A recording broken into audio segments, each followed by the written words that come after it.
दोस्तों, पिछले 14 दिनों तक चांद पर घोर अंधेरा था और वहां का तापमान -200 डिग्री सेल्सियस तक गिर गया था। इतने ठंड के चलते वैज्ञानिकों ने विक्रम लैंडर और प्रियांद रोवर को स्लिप मोड में डाल दिया था और 14 दिनों के बाद अब चांद पर सवेरा हुआ है। अब सूरज की रोशनी चांद की जमीन पर पहुंचने लगी है। वैज्ञानिक पिछले कई दिनों से 22 सितंबर का इंतजार कर रहे थे ताकि चंद्रयान 3 की रोवर और लैंडर को फिर से सिग्नल भेज करके उन्हें वापस गहरी नींद से जगाया जा सके। तो आखिर कैसे अब वैज्ञानिक इन दोनों मुसाफिर को स्लिप मोड से बाहर लाएंगे और फिर से ये कैसे काम करने लगेंगे, और स्लिप मोड से बाहर आने के बाद ये कितने दिनों तक और चांद पर काम करने वाले हैं। आखिर 19 सितंबर को ही चांद पर दिन हो गया था, तो वैज्ञानिक 22 सितंबर का क्यों इंतजार कर रहे हैं। आज के इस वीडियो में आपको इसी के बारे में डिटेल में जानकारी बता। हेलो दोस्तों, मेरा नाम है आकाश और चले शुरू करते हैं। तो जिस टाइम चंद्रयान 3 को चांद पर भेजा गया था उस टाइम इसका कार्यकाल केवल एक चंद्र दिवस था, यानी पृथ्वी के 14 दिनों के बराबर था। ऐसा वैज्ञानिकों ने इसलिए किया था क्योंकि इसके अंदर लगे इलेक्ट्रॉनिक्स उपकरण को चंद्रमा पर रात के अत्यधिक ठंडे तापमान का सामना करने के लिए डिजाइन नहीं किया गया था। चांद के दक्षिणी ध्रुव के पास तापमान -200 डिग्री सेल्सियस से काफी नीचे चला जाता है। जहां चंद्रयान 3 उतरा है वहां का तापमान मैं आपको बता रहा हूं। चंद्रयान 3 में वैज्ञानिकों ने ऐसे उपकरण नहीं लगाए थे क्योंकि इसका पेलोड बढ़ जाता है, जिससे मिस्से की कॉस्ट भी बढ़ जाती है और ये काफी हेवी हो जाता है। जबकि रूस का लूना 25 के अंदर इस प्रकार के उपकरण लगे हुए थे जो कई सालों तक चांद पर रह करने वाला था, लेकिन वैज्ञानिकों ने लंबे टाइम तक चांद पर सरवाइव करने के लिए भेजा था और वहां से लंबे टाइम तक रिसर्च करने वाला था कि उसके दूसरी बार जगने की संभावना काफी ज्यादा है। इसलिए तो वैज्ञानिक उम्मीद लगाए बैठे हैं। इसके लिए इसरो के वैज्ञानिकों ने सूर्य अस्त से थोड़ा पहले ही सभी उपकरणों के संचालन को बंद कर दिया था और उन्हें स्लिप मोड में डाल दिया था। ऐसा करने की पीछे ये उम्मीद वैज्ञानिकों की थी कि जो बैटरियां तब तक पूरी तरह से चार्ज हो चुकी थी वे रात में जीवित रहने के लिए उपकरणों को पर्याप्त गर्म रखेगी। अगर ऐसा होता है तो लैंडर और रोवर कम से कम पृथ्वी के अगले 14 दिनों तक काम कर सकते हैं। इस तरह में और अधिक वैज्ञानिकों को डेटा एकत्रित करके पृथ्वी पर भेज सकते हैं। पिछले 14 दिनों में चंद्रयान 3 ने चांद की संरचना और पर्यावरण से जुड़े कई महत्वपूर्ण डाटा पृथ्वी पर वैज्ञानिकों को भेजे थे। इसके अंदर लगा चेस्टे उपकरण, जिसकी मदद से वैज्ञानिकों ने दक्षिणी ध्रुव के पास चंद्रमा की ऊपरी मिट्टी के बारे में वैज्ञानिकों ने सटीकता से मेजरमेंट किया था। इसके अलावा भी आपको पता होगा कि चांद पर काफी सारे तत्वों की चंद्रयान 3 ने खोज की थी।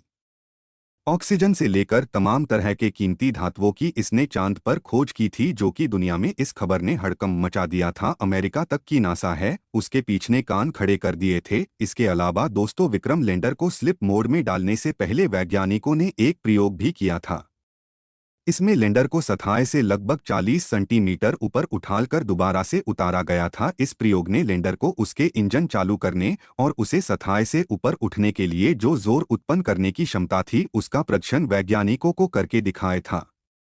माना जाता है कि ये क्षमता भविष्य के मिशनों के लिए महत्वपूर्ण है, जिसमें लैंडर को चंद्रमा से नमूने लेकर पृथ्वी पर लौटना शामिल हो सकता है। क्योंकि वैज्ञानिक ऐसा प्रयोग करके पहले ही देख चुके हैं, तो आने वाले समय में ये प्रयोग वैज्ञानिकों के लिए काम आ सकता है। लेकिन अभी इसरो के वैज्ञानिक चंद्रमा के जीवन काल को बढ़ाने को लेकर प्रयास कर रहे हैं। वैज्ञानिक एक बार फिर से चंद्रमा के लैंडर और रोवर को एक्टिव करने की तैयारी में हैं। हालांकि इस बात की उम्मीद कम है कि लैंडर और रोवर दोबारा से काम कर पाए। दरअसल लैंडर और रोवर स्लिप मोड पर जा चुके हैं। अगर ये स्लिप मोड से जगे और दोबारा काम करने लगे तो इसरो के लिए इससे बड़ी खुशी की बात क्या ही हो सकती है। और ये भारत के लिए सबसे बड़ी खुशी की बात होगी। बुधवार के दिन वहां पर काफी ठंड थी। शुक्रवार यानी आज दिन तक दिन में सूरज चांद पर काफी ऊंचाई पर जा चुका है, क्योंकि आपको पता होगा कि चंद्रयान 3 को सोलर एनर्जी की जरूरत होती है। फिलहाल अभी चांद पर सूरज काफी ऊंचाई पर है। अब वैज्ञानिक इसके अंदर लगे ऑनबोर्ड उपकरणों को पुनर्जीवित करने का प्रयास करेंगे। हालांकि इनके दोबारा काम करने की संभावना बहुत अधिक नहीं है,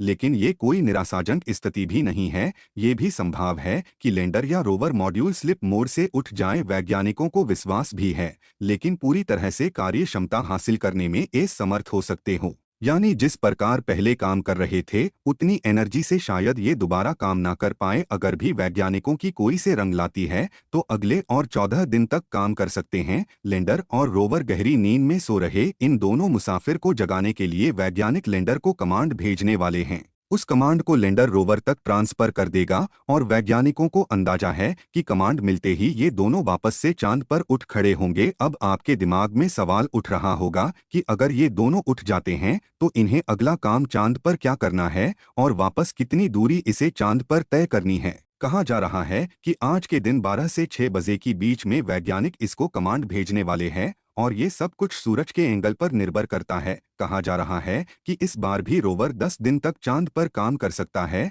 और लैंडर करीब 12 दिन तक चांद पर रिसर्च फिर से कर सकता है। क्योंकि 2 से 3 दिन तो अभी निकल चुके हैं, इस बार भी इन्हें इतनी दिन काम करने के बाद फिर से स्लिप मोड में डाल दिया जाएगा। हालांकि चांद पर सुबह तो 19 सितंबर को ही हो गई थी, लेकिन इन 3 दिनों के अंदर वैज्ञानिक सूरज की ऊपर जाने के इंतजार कर रहे थे ताकि सही एंगल पर होने के वजह से इनके सोलर पैनल पर सूरज की रोशनी आसानी से पहुंच सके। आपको पता होगा कि रोवर अब तक 100 मीटर की दूरी तय कर चुका है और रोवर को चांद पर इतनी दूरी करने में ही 10 दिन लग गए थे। इस दौरान इसने काफी सारे डाटा एकत्रित करके वैज्ञानिकों को भेजे थे। इसरो ने सोशल मीडिया साइट एक्स पर लैंडर और रोवर के बीच की दूरी का ग्राफ भी शेयर किया था। शैप्योमाला रोवर का वजन 26 किलो है, जबकि रोवर को 500 मीटर की दूरी तय करने के लिए डिजाइन किया गया था। लेकिन अब आगे ये वापस से अगर उठ गया तो इसका अगला टास्क क्या होगा, इसके बारे में वैज्ञानिकों ने ज्यादा जानकारी शेयर नहीं की है। इससे चांद पर भेजने का वैज्ञानिकों का मुख्य मकसद चांद पर पानी की तलाश करना था। वे अभी तक ये मिशन नहीं कर पाया है और हो सकता है इसका अगला टास्क चांद पर पानी की खोज करना ही हो, क्योंकि ये अगर उठ खड़ा हुआ तो 10 दिनों के अंदर चांद पर जरूर पानी की खोज कर सकता है।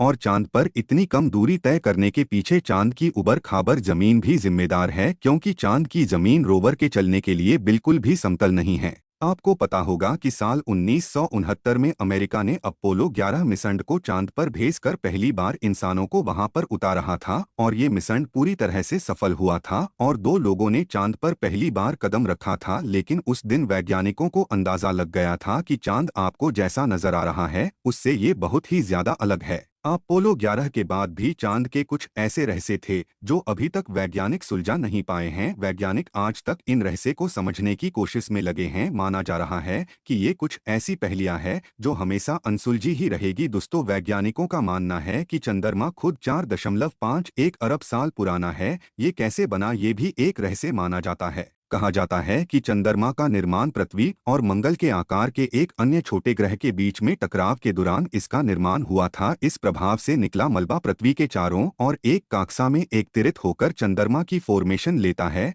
लेकिन ये बात भी कई लोगों के लिए रहस्य ही है कि आखिर चंद्रमा बना कैसे। अपोलो मिशन ने कुछ ऐसे रहस्य को सुलझाने में मदद की थी, लेकिन अभी भी कई ऐसे सवाल हैं जिनका जवाब तलाशा जा रहा है। कुछ सवाल तो ऐसे हैं जो आर्मस्ट्रॉन्ग और ब्रज एल्टरीन की तरफ से चांद से लाए गए नमूनों की वजह से पैदा हुए हैं। नासा साल 2024 में एक बार फिर से अंतरिक्ष यात्रियों को चांद पर भेजने की तैयारी में लगा हुआ है। अपोलो 15 मिशन की तरफ से जो नमूने लाए गए थे उसमें चट्टान के अंदर पानी मिला था। साल 2009 में जो खोज हुई उसने चांद पर रिसर्च को एक नई दिशा दी। इससे पता चला कि चंद्रमा के निर्माण के बाद से ही उस पर पानी मौजूद रहा होगा। भविष्य की रिसर्च के लिए चंद्रमा पर पानी होना जरूरी है। इसका उपयोग पीने के पानी और रॉकेट ईंधन के लिए किया जा सकता है। बाकी इस बार अगर चंद्रयान 3 का रोवर वापस से उठ जाता है तो चांद पर पानी की जरूर खोज करेगा। इसके लगभग कई खोज बाकी है जो चंद्रमा पर चंद्रयान नहीं कर पाया। उम्मीद है वैज्ञानिक इसे दोबारा सिग्नल भी। इस तरह वीडियो देखने के लिए 06 क्रिएशन यूट्यूब चैनल को सब्सक्राइब करके बेल आइकन दबा देना। धन्यवाद।